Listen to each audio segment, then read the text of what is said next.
بسم الله الرحمن الرحیم. مو معمولا روانشناسا را یا نفسیات دانها را مطالب شیر کوچ مونی و دمنی فیسبوک هم انسان میگنه، من سوشال میدیا هم انسان میگنه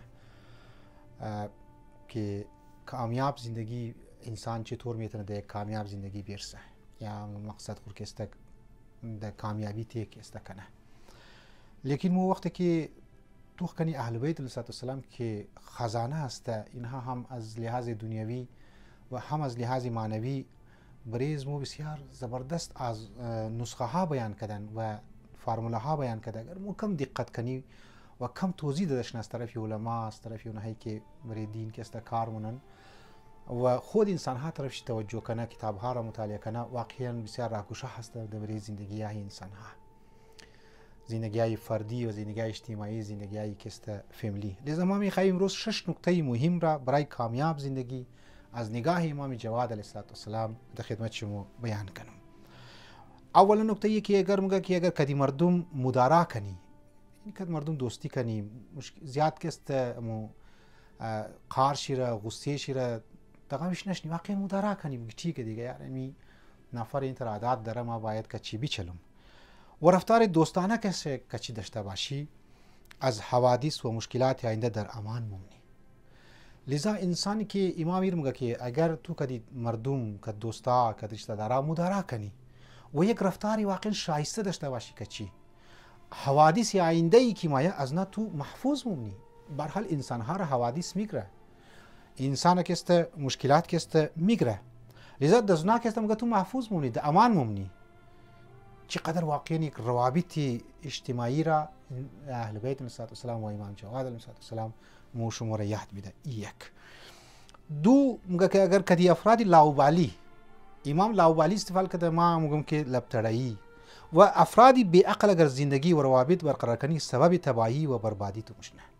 کد افرادهای لاوبالی، کد افرادهای که نایی که سوست هستن، افرادهایی که لبترایی هستن، افرادهایی که عقل ندارن، افرادهایی که بی عقل هستن، که از ناگر روابط تو برقرار کنی مگه سبب تباهی و بربادی تو میشنه. واقعا میترسته زنی من دمونی دیگر روایت هم توغمونی که یک جوان را که برش تاکید کرده که تو کد اسکی روابط تو باید برقرار که اسکی روابط برقرار کنی و دوست تو چی رنگ باشه، خصوصیات دوست تو چی رنگ است باشه، اونها را باید طرفش که است مگه تو توجه کنی که در نظری از ما ماحول، انوایرمنت و ماحول فامیلی اینها بسیار زیاد تاثیر داره درباره خوی و اخلاق انسان ها. لیکن از اینا قدرم بیشتر از من دوستها هست که بسیار از جوان ها را زندگیش تباه مونه یا گل گلزار مونه.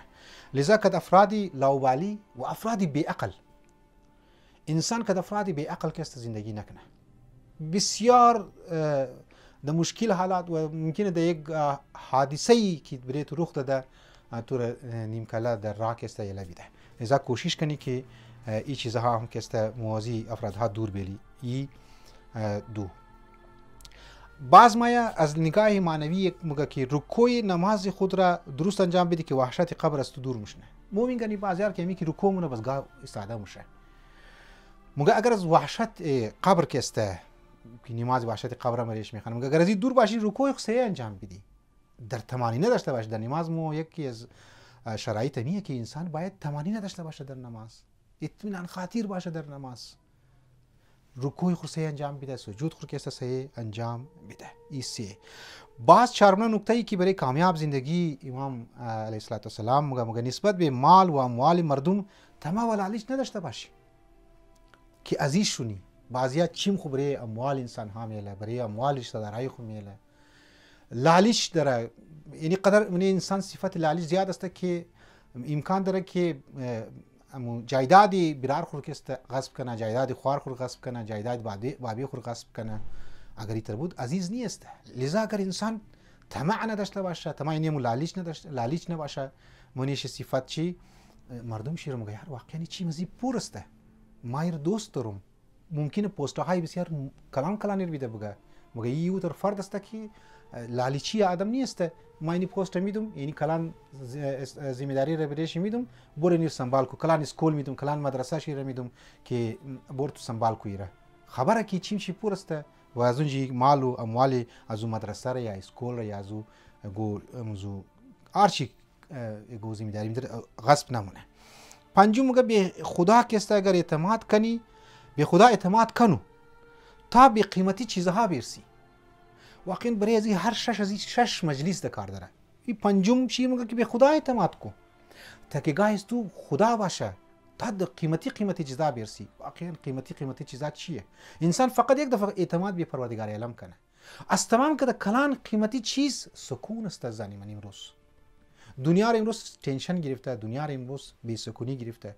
از تمام که کلان بی سکونی امی گم شده انسان ها هسته.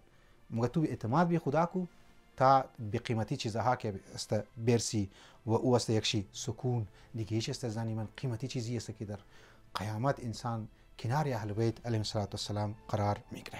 بی پنج ششم نسبت به مردم با انصاف باش که محبت را جلب منه. واقعا از زنی من مردم را اعمالش را طبق انصاف که است باید تو فیصله کنی. نه ای که فلان دوست تو است، ای فلان رشته دار تو است، ای فلان رفیق تو است، ما دیگه باید را اگر کاری غلط هم که است کنم ما حمایت چی است منم. نه انصاف داشته باش. اگر تو یک آدمی منصف باشی نسبت به روابط اجتماعی، نسبت به مردم ها، نسبت به اعمال انسان ها، مگه تو عزیز میشی من انسان ها و تو مردم که تو محبت منه. این 6 نکته را امام جواد علیه السلام که گفته. امیدوارم که با دقت که گوش منین عزیزانی من، برادران من و منی از خود کنار اپلای منین. و آخری یک گزارش همی است که چینل از ما را حتما سابسکرایب کنین. فیسبوک هم ویدیو میدی معمولا بعض اوقات دیلیت میشنه، فیسبوک آیدیز مور بلاک مونه. از ما دمنی یوتیوب همیشه اشته از دیگه ولا ما است. شما زیاتر سابسکرایب کنین، نه برای خاطر پیسه و به خاطر ازی که ای ذخیره قبر قیامت از متأخر را ومنه. والسلام علیکم و رحمت الله و برکاته.